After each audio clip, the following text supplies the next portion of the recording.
ادامه گفتارهای رادیوی فرهنگ.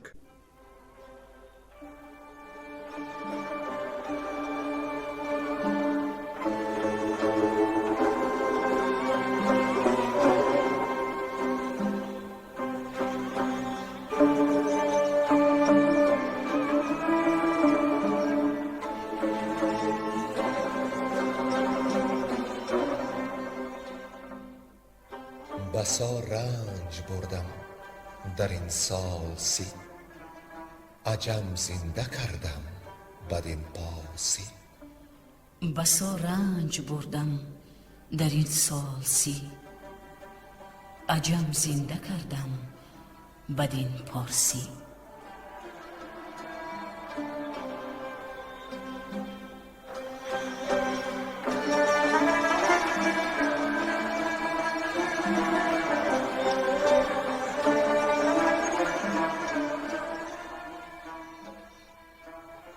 محفل ادبی به استقبال جشن هزاره شاهنامه بیزوال ابوالقاسم فردوسی. صدر محفل لایق شیرانی.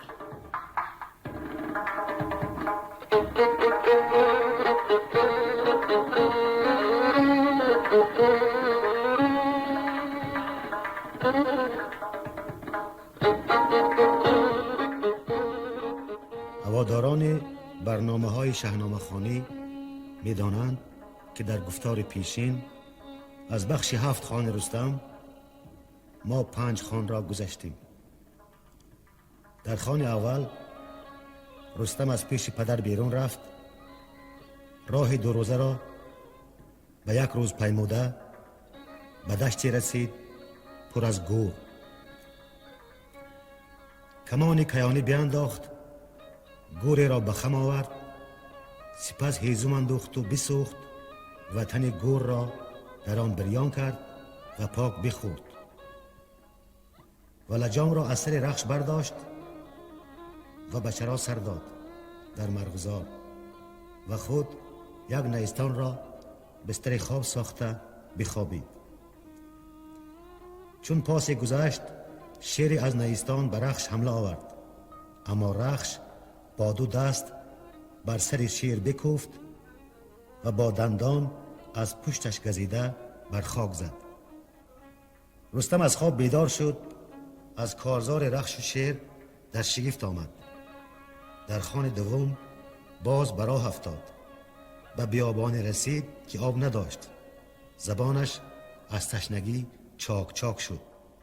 ناگاه میشی به پیش رخش رسید. رستم چنین رموز گرفت که میش به سوی چشمه می رود. از پی میش رفت و چشمه پدید آمد. رخش و رستم تشنگی خیش را شکستند و رستم آهنگ خواب کرد. در خوان سوم اژدهای در دشت پیش آمد، سوی رخش رو نهاد. رخش بالای سر رستم رسید و بر خاک سم کوفت. رستم بیدار شد، با اژدها درآویخت و بکشت. در خوان چهارم رستم به جادوی دچار آمد و آن را نیز به خنجر 2 کرد. در خوان پنجم رستم به تاریکستانی رسید و با دشتبان دچار آمد که می گفت: ای پیلتن، چرا اسب خویش را در دشت کیشت سر داده ای؟ رستم از این گفتار تیز شد و 2 گوش دشتبان را بکند. دشتبان پی شکایت به نزد اولاد نامپهلوانی رفت که در این مرز زندگی داشت. اولاد چون به رخش نزدیک شد، رستم سر او را به خم کمند آورد و گفت که تا جای دیو سفید و پولاد و غندی و بید و جای بدیهای کاووس شاه را نشان ندهد رها نخواهد شد. اولاد راضی شد. حالا رسیدیم به دوام قصه، به خوان ششم. گویندگان عبدالقادر منیازوف، بیرنگ کوهدامنی، گلنسا زمانی و کمینه کمترین.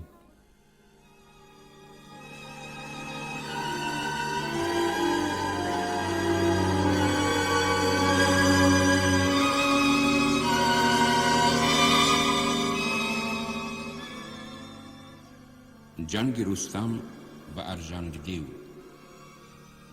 یکی مغفری خسروی بر سرش، هیالوده ببری بیان در برش. به ارژنگ سالار بنهاد روی، چو آمد به لشکرگهی جنگ جوی.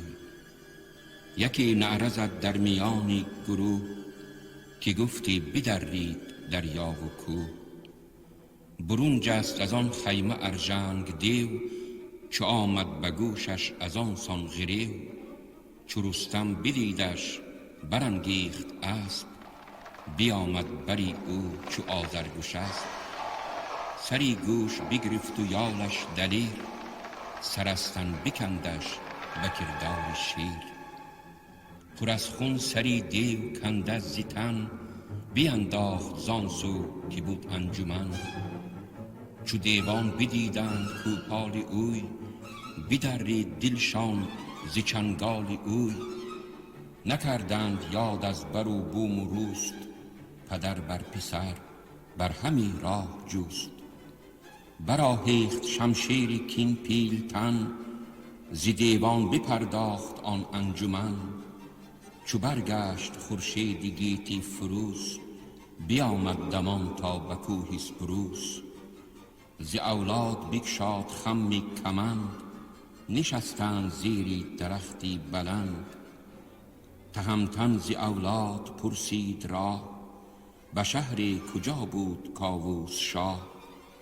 چو بشنید از او تیز بنهاد روی، پیاده دوان پیش او راه جوی. چو آمد به شهر اندرون تاج بخش، خروش برآورده چون رعد رخش. چو بشنید کاووس آواز اوی، بدانست انجام و آغاز اوی. به ایرانیان گفت پس شهریار، که ما را سر آمد بدی روزگار. خروشیدنی رخشم آمد به گوش، روان و دلم تازه شد زان خروش. بگاهی قباد این چنین شیهه کرد، کجا کرد با شاه ترکان نبرد. همی گفت لشکر که کاووس شاه، زبندی گرانش شده جان تباه. خرد از سرش رفته و هوش و فر، تو گویی همی خواب گوید مگر. نداریم چاره در این بندی سخت، همانا که از ما بگردید بخت. بیامد همان در زمان پیش اوی، یلی آتش افروزی پرخاش جوی. چون نزدیک کاووس شد پیلتن، همه سرفرازان شدند انجمن. چو گودرز و چون توس و گیوی دلیر، چو گستهم و شیدوش و بهرام شیر. غریوی بسیار و بردش نماز، بپرسیدش از رنجهای دراز. گرفتش به آغوش کاووس شاه، زیزالش بپرسید و از رنجی راه. بدو گفت پنهان از این جادوان، همی رخش را کرد باید نهان. چو آید به دیوی سپید آگهی، کز ارژنگ شد روی گیتی تهی. به نزدیک کاووس شد پیلتن، همه نر دیوان شوند انجمن. همه رنجهای تو بیبر شود، ز دیوان جهان پر ز لشکر شود. تو اکنون رهی خانه دیو گیر، برنج اندر آور تپ و تیغ و تیر. مگر یار باشد یزدان پاک، سری جادوان اندر آری به خاک. گذر کرد باید ابر چند کوه، ز دیوان به هر جا گروه ها گروه. یکی غار پیش آیدت هولناک، چنان چون شنیدم پر از ترس و باک. گذارش پر از نر دیوان جنگ، همه رزم را ساخته چون پلنگ. به غار اندرون گاه دیوی سپید، کزویند لشکر به بیم و امید. توانیم اگر کردن او را تباه، که اوی است سالار و پشت سپاه. سپه را ز غم چشمها تیره شد، مرا دیده از تیرگی خیره شد. پزشکان که دیدند کردند امید به خونی دل و مغز دیوی سپید. چنین گفت فرزانه مرد پزشک که چون خونی او را بسان سریشک، چکانی 3 قطره به چشم اندرون، شود تیرگی پاک با خون برون. گوی پیلتن جنگ را ساز کرد و از آن جایگه رفتن آغاز کرد. به ایرانیان گفت بیدار بید که من کردم آهنگ دیوی سپید. که او پیل جنگی و چارگر است، فراوان بگرد اندرش لشکر است. گریدون که پشت من آرد به هم، شما دیر مانید خار و دژم. وگر یار باشد خداوند هور، دهد مرمرا اختری نیک زور. همه بوم و بر باز یابیم و تخت، به بار آید آن خسروانی درخت.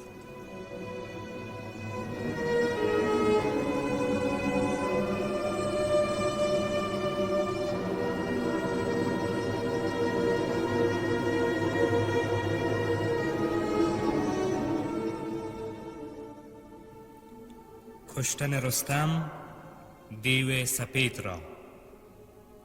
از آن جایگه تنگ بسته کمر، بیامد پر از کینه و جنگ سر. ابا خویشتن برد اولاد را، همی راند مر رخش چون باد را. چو رخش اندر آمد بدان 7 کوه، بدان نره دیوان گروه ها گروه. به نزدیک آن غار بیبن رسید، به گردندرش لشکر دیو دید. به اولاد گفت آنچه پرسیدمت، همه بر ره راستی دیدمت. کنون چون گه رفتن آمد فراز، مرا راه بنمای و بگشای راز. بدو گفت اولاد چون آفتاب شود گرم، دیو اندر آید به خواب. بر ایشان تو پیروز باشی به جنگ، کنون یک زمان کرد باید درنگ. ز دیوان نبینی نشسته یکی، مگر جادوان پاسبان اندکی. بدان گه تو پیروز باشی مگر، اگر یار باشد پیروزگر.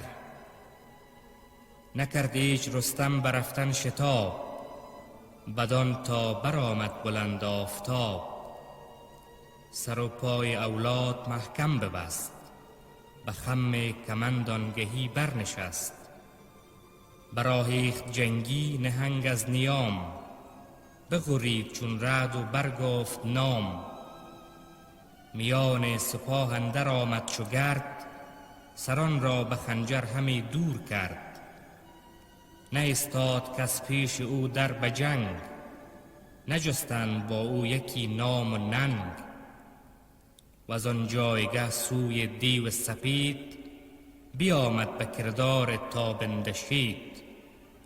به مانند دوزخ یکی چاه دید، تن جادو از تیرگی ناپدید. زمان همی بود در چنگ تیغ، نبود جای پیکار و جای گریغ. چو مژگان بمالید و دیده بشست، در غار تاریک چند بجست. به تاریکی اندر یکی کوه دید، سراسر شده غار از او ناپدید. برنگ شبه روی چون شیر موی، جهان پر ز بالا و پهناوی اوی. به غار اندرون دید رفته به خواب، به کشتن نکرد هیچ رستم شتاب. بغرید غریدن چون پلنگ، چو بیدار شد اندر آمد به جنگ. سوی رستم آمد چو کوه سیاه، ز آهن ساعد ز آهن کلاه. یکی آسیا سنگ را در بود، به نزدیک رستم در آمد چو دود. از او شد دل پیلتن پر نهیب، بترسید کاید به تنگی نشیب.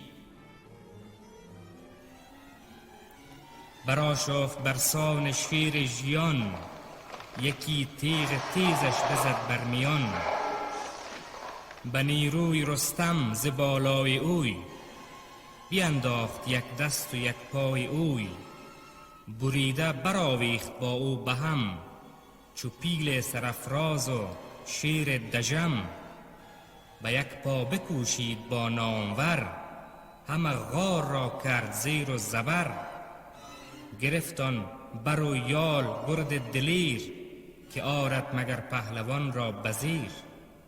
همی گوشت کند این از آن آن از این، همی گل شد از خون سراسر زمین. به دل گفت رستم گر امروز جان، بماند به من زنده ام جاودان. همیدون به دل گفت دیو سپید، که از جان شیرین شدم ناامید. گریدون که از چنگ این اژدها، بریده پی و پوست یابم رها. نه مهتر نه کهتر ز ناماوران، ببینند رویم به مازندران. همی گفت از این گونه دیو سپید، همی داد دل را بدان سان نوید. بدین گونه با یکدیگر رزم جوی، ز تنها روان بود خی و خون به جوی. تهمتن به نیروی جان آفرین، بکوشید بسیار با درد و کین. سرانجام از آن کینه و کارزار، بپیچید بر خود گو نامدار. بزد چنگ و برداشتش نره شیر، به گردن برآورد و افگند زیر. زدش بر زمین همچو شیر ژیان، چنان کستن وی برون کرد جان. فرو برد خنجر دلش بردرید، جگرش از تن تیره بیرون کشید. همه غار یکسر تن کشته بود، جهان همچو دریای خون گشته بود. بیامد ز اولاد بگشاد بند، به فتراک بست آن کیانی کمند. به اولاد داد آن کشیده جگر، سوی شاه کاووس بنهاد سر. بدو گفت اولاد کی نره شیر، جهان را به تیغ آوریدی به زیر. نشانهای بند تو دارد تنم، به زیر کمندت همی بشکنم. به چیزی که دادی دلم را نوید، همی باز خواهد نویدم امید. به پیمان شکستن نه اندر خوری، که شیر ژیانی و کی منظری. بدو گفت رستم که مازندران، سپارم به تو از کران تا کران. یکی کار پیش است و رنج دراز، که هم با نشیب است و هم با فراز.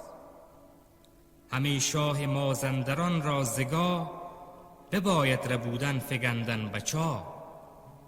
سر دیو جادو هزاران هزار، بیفگند باید به خنجر بزار. وزان پس مگر خاک را بسپرم، وگر نزد پیمان تو نگذرم. رسید آنگهی نزد کاووس کی، گو پهلوان شیر فرخنده پی. ستایش کنانش دویدند پیش، برو آفرین بود ز اندازه بیش. چنین گفت کی شاه دانش پذیر، به مرگ بداندیش رامش پذیر. دریدم جگرگاه دیو سپید، ندارد بدو شاه از این پس امید. ز پهلوش بیرون کشیدم جگر، چه فرمان دهد شاه پیروزگر. برو آفرین خواند کاووس شاه، که بی تو مبادا کلاه و سپاه. بران مام کو چون تو فرزند زاد، نشاید جز از آفرین کرد یاد. هزار آفرین باد بر زال زر، ابر مرز زابل سراسر دگر. که چون تو دلیری پدید آورید، همانا که چون تو زمانه ندید. مرا بخت از این هر دو فرختر است، که پیل حجب روژنم کهتر است. چو از آفرینش بپرداخت کی، چنین گفت کی گرد فرخنده پی. کنون خونش آور تو در چشم من، همان نیز در چشم این انجمن. مگر باز بینیم دیدار تو، که بادا جهان آفرین یار تو. به چشمش چو اندر کشیدند خون، شد آن دیده تیره خورشید گون. نهادند زیر اندرش تخت عاج، برآویختند از بر عاج تاج. نشست از بر تخت مازندران، ابا رستم و نامور مهتران. چو طوس و فریبرز و گودرز و گیو، چو رهام و گرگین و بهرام نیو. بر این گونه یک هفته بارود و می، همی رامش آراست کاووس کی. به هشتم نشستند بر زین همه، جهانجوی و گردنکشان و رمه. همه برکشیدند گرز گران، پراگنده در شهر مازندران. برفتند یک سر به فرمان کی، چو آتش که برخیزد از خشک نی. ز شمشیر تیز آتش افروختند، همه شهر یک سر همی سوختند. بکشتند چندان از آن جادوان، که از خون همی رفت جوی روان. بدانگه که تیره شب آمد به تنگ، گوان آرمیدند یک سر ز جنگ. به لشکر چنین گفت کاووس شاه، که اکنون مکافات کرده گناه. چنان چون سزا بود بدیشان رسید، ز کشتن کنون سر بباید کشید. بباید یکی مرد باهوش و سنگ، کجا باز داند شتاب از درنگ. شود نزد سالار مازندران، کند دلش بیدار و مغزش گران. بدان کار خشنود شد پور زال، بزرگان که بودند با او همال. فرستادن نامه نزدیک اوی، برافروختن جان تاریک اوی.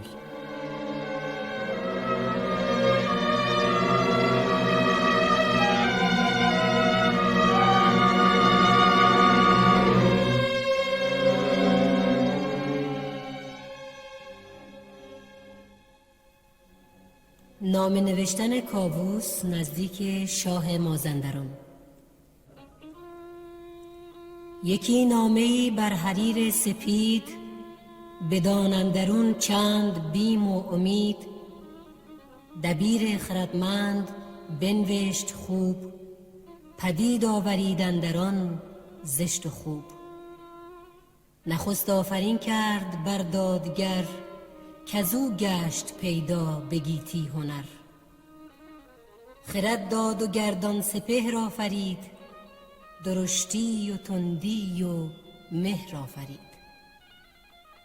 به نیک و به بد دادمان دستگاه، خداوند گردنده خورشید و ماه. اگر دادگر باشی و پاک دین، ز هر کس نیابی جز از آفرین. وگر بدنهان باشی و بدکنش، ز چرخ بلند آیدت سرزنش. جهاندار اگر دادگر باشدی، ز فرمان او کی گذر باشدی. سزای گنه بین که یزدان چه کرد، ز دیو و ز جادو برآورد گرد. کنون گر شدی آگه از روزگار، روان و خرد بودت آموزگار. همان جا بمان تخت مازندران، بدین بارگاه های چون کهتران. چو با جنگ رستم نداری تو تاو، بده زود بر کام ما باژ و ساو. اگر گاه مازندران بایدت، مگر زین نشان راه بگشایدت. وگرنه چو ارژنگ و دیو سپید، دلت کرد باید ز جان ناامید. چو نامه به سر برد فرخ دبیر، نهاد از برش مهر مشک و عبیر. بخواند آن زمان شاه فرهاد را، گراینده گرز پولاد را. گزین بزرگان آن شهر بود، ز بیکاری و رنج بی بهر بود. بدو گفت این نامه پندمند، ببر نزد آن دیو جسته ز بند. چو از شاه بشنید فرهاد گرد، زمین را ببوسید و نامه ببرد. به شهری کجا نرم پایان بودند، سواران پولاد خایان بودند. کسی را که بینی تو پای از دوال، لقبشان چنین بود بسیار سال. بدان شهر بود شاه مازندران، همانجا دلیران و کنداوران. یکی را فرستاد فرهاد پیش، ورا کرد آگه ز کردار خویش. چو بشنید که از نزد کاووس شاه، فرستاده باهوش آمد ز راه. پذیره شدن را سپاهی گران، دلیران و شیران مازندران. ز لشکر یکایک همه برگزید، از ایشان هنر خواست کاید پدید. چنین گفت که امروز مردانگی، جدا کرد باید ز دیوانگی. همه راه و رسم پلنگ آورید، سر هوشمندان به چنگ آورید. پذیره شدندش پر از چین به روی، سخنها نرفت ایچ بر آرزوی. چو رفتند نزدیک فرهاد گرد، از آن نامداران با دست برد. یکی دست بگرفت و بفشاردش، پی و استخوانها بیازاردش. نگشت ایچ فرهاد را روی زرد، نیامد بر او رنگ و بندی ز درد. ببردند فرهاد را پیش شاه، ز کاووس پرسید و از رنج راه. پس آن نامه بنهاد پیش دبیر، می و مشک بد بیخته بر حریر. مر آن نامه برخواند موبد بدوی، بپیچید از آن نامه پرخاش جوی. چو آگه شد از رستم و کار دیو، پر از خون شدش چشم و دل پرغریو. به دل گفت پنهان شود آفتاب، شب آید بود گاه آرام و خواب. ز رستم نخواهد جهان آرمید، نخواهد شدن نام او ناپدید. غمین شد ز ارژنگ و دیو سپید، که شد کشته پولاد قندی و بید. چو آن نامه شاه یکسر بخواند، دو دیده به خون دل اندر نشاند. 3 روزش همی داشت مهمان خویش، بر نامداران و یاران خویش. به روز 4 بدو گفت رو، به نزدیک آن بی خرد شاه نو. چنین گوی پاسخ به کاووس کی، که در جام تیره است بی آب می. من آنم که گویی بر او بوم و گاه، رها کن بیا سوی این بارگاه. مرا بارگه زان تو برتر است، هزاران هزارم فزون لشکر است. به هر جا که در جنگ بنهند روی، نمانند سنگ و نه رنگ و نه بوی. بیارای کار و میاسای هیچ، که من رزم را کرد خواهم بسیج. بیارم یکی لشکری شیرفش، برارم شما را سر از خواب خوش. ز پیلان جنگی 1200، که در بارگاه تو یک پیل نیست. ز ایران برارم یکی تیر خاک، بلندی ندانند باز از مغاک. چو بشنید فرهاد از او داوری، بلندی و تندی و کنداوری. بکوشید تا پاسخ نامه یافت، انان سوی سالار ایران بتافت. بیامد بگفت آنچه دید و شنید، همه پرده رازها بردرید. چنین گفت کوز آسمان برتر است، نه رای بلندش به زیر اندر است. ز گفتار من سر بپیچید نیز، جهان پیش چشمش نیرزد به چیز. جهاندار مر پهلوان را بخواند، همه گفت فرهاد با او براند. چنین گفت کاووس را پیلتن، که از این ننگ بگذارم این انجمن. مرا برد باید سوی او پیام، که من برکشم تیغ تیز از نیام. یکی نامه باید چو برنده تیغ، پیامی به کردار غرنده میغ. شوم چون فرستاده‌ای نزد اوی، به گفتار خون اندر آرم به جوی. به پاسخ چنین گفت کاووس شاه، که از تو فروزد نگین و کلاه. پیمبر تویی هم تو ببر دلیر، به هر کینه گه چون سرافراز شیر. بفرمود تا رفت پیشش دبیر، سر خامه را کرد پیکان تیر. چنین گفت کین گفتن نابکار، نه خوب آید از مردم هوشیار. اگر سر کنی زین فزونی تهی، به فرمان گرایی به سان رهی. وگر نه به جنگ تو لشکر کشم، ز دریا به دریا سپه برکشم. روان بداندیش دیو سپید،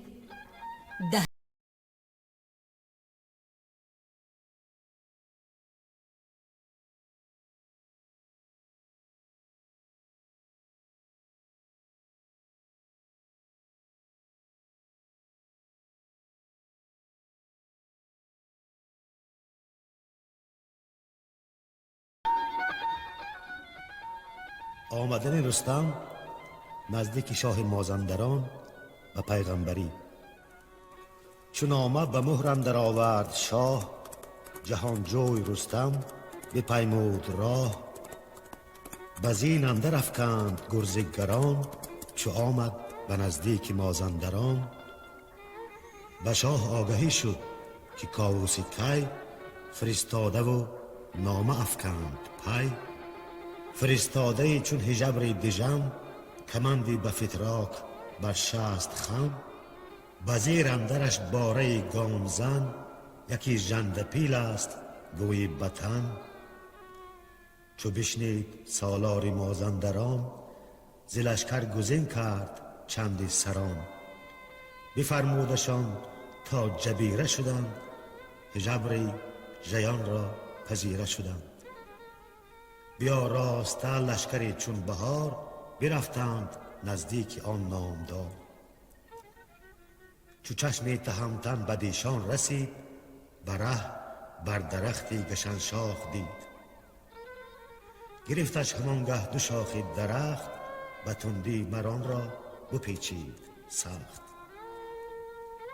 درخت از بن و بیخ برکند زود، که او را به تن بر زیان نبود. بکند و چو ژوپین به کف برگرفت، بماند لشکر همه در شگفت. بینداخت چون نزد ایشان رسید، سواران بسی زیر شاخ آورید. کسی از بزرگان مازندران، کجا او بودی پیش رو بر سران. یکی دست بگرفت و بفشاردش، همه آزمون را بیازاردش. بخندید از او رستم پیلتن، شده خیره زو چشم آن انجمن. بدان خنده اندر بیفشرد چنگ، ببردش رگ از دست و از روی رنگ. بشد زور از آن مرد زور آزمای، زی بالای اسپ اندر آمد به پای. یکی شد بر شاه مازندران، بگفت آنچه دید از کران تا کران. سواری که نامش کلاهور بود، که مازندران زو پر از شور بود. بدو گفت پیش فرستاده را هنرها پدیدار کن نو به نو. چنان کن که گردد رخش پر ز شرم، ز چشم اندر آرد بر رخ آب گرم. بیامد کلاهور چون نره شیر، به پیش جهانجوی مردی دلیر. بپرسید پرسیدنی چون پلنگ، دیژم روی و آنگه بدو داد چنگ. بیفشرد چنگی سرافراز پیل، شد از درد چنگش به کردار نیل. بپیچید و اندیشه زو دور داشت، به مردی ز خورشید منشور داشت. بیفشرد چنگ کلاهور سخت، فرو ریخت ناخن چو برگ از درخت. کلاهور با دستی آویخته، پی و پوست ناخن فرو ریخته. بیاورد و بنمود و با شاه گفت، که بر خویشتن درد نتوان نهفت. تو را آشتی بهتر آید ز جنگ، فراخی مکن بر دل خویش تنگ. تو را با چنین پهلوان تار نیست، اگر رام گردد به از سار نیست. پذیریم بر شهر مازندران، ببخشیم بر کهتر و مهتران. چنین رنج دشوار آسان کنیم، بهایت که جان را هراسان کنیم. تهمتن بیامد همان در زمان، بر شاه بر سان پیل دمان. نگاه کرد و بنشاند اندر خورش، ز کاووس پرسید و از لشکرش. سخن راند از رنج راه دراز، که چون راند اندر نشیب و فراز. و آن پس بدو گفت رستم توی، که داری برو بازوی پهلوی. چون این داد پاسخ که من چاکرم، اگر چاکری را خودم در خورم. کجا او بود من نیایم بکار، که او پهلوان است و گرد و سوار. بدو داد پس نامور نامه را، پیام جهانجوی خودکامه را. بگفتان که شمشیر بار آورد، سر سرکشان در کنار آورد. چو پیغام بشنید و نامه بخواند، دژم گشت و اندر شگفتی بماند. بر رستم چنین گفت که این جستجوی، چی باید همی خیره وین گفتگوی. بگویش که سالار ایران تویی، اگرچه دل و چنگ شیران تویی. منم شاه مازندران با سپاه، برو رنگ زرین و بر سر کلاه. مرا بیهوده خواندن پیش خویش، نه رسم کیان باشد و راه کیش. براندیش و تختی بزرگان مجوی، کز این جستنت خاری آید بروی. سوی شهر ایران بگردان اینان، وگرنه زمانت سر آرد سینان. اگر با سپه من بجنبم ز جای، تو پیدا نبینی سرت را ز پای. تو افتاده بیگمان در گمان، یکی رای پیش آرو بفکن کمان. چو من تنگ روی اندر آرم بروی، سر آید تو را تیزی و گفتگوی. نگاه کرد رستم بر روشن روان، بگاه و سپاه و در پهلوان. نیامدش با مغز گفتار اوی، سرش تیزتر شد به آزار او. یکی خلعتی ساختش شاهوار، بیاورد نزدیک رستم سوار. نپذرفت زود جامه و اسپ و زر، که ننگ آمدش زان کلاه و کمر. بیامد دژم از بر گاه اوی، همه تیره دید اختر و ماه اوی. برون آمد از شهر مازندران، سرش گشته بود زان سخنها گران. چو آمد به نزدیک شاه اندرون، دلی کینه دارش پر از جوش خون. ز مازندران هرچی دید و شنید، همه کرد بر شاه ایران پدید. و آن پس ورا گفت مندیش هیچ، دلیری کن و رزم دیوان بسیج. دلیران و گردان آن انجمن چنان دان که خارند بر چشم من، که نزدم نیرزند یک ذره خاک، بدین گرز از ایشان برارم هلاک.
شما محفل ادبی را به استقبال جشن هزاره شاهنامه ابوالقاسم فردوسی شنیدید.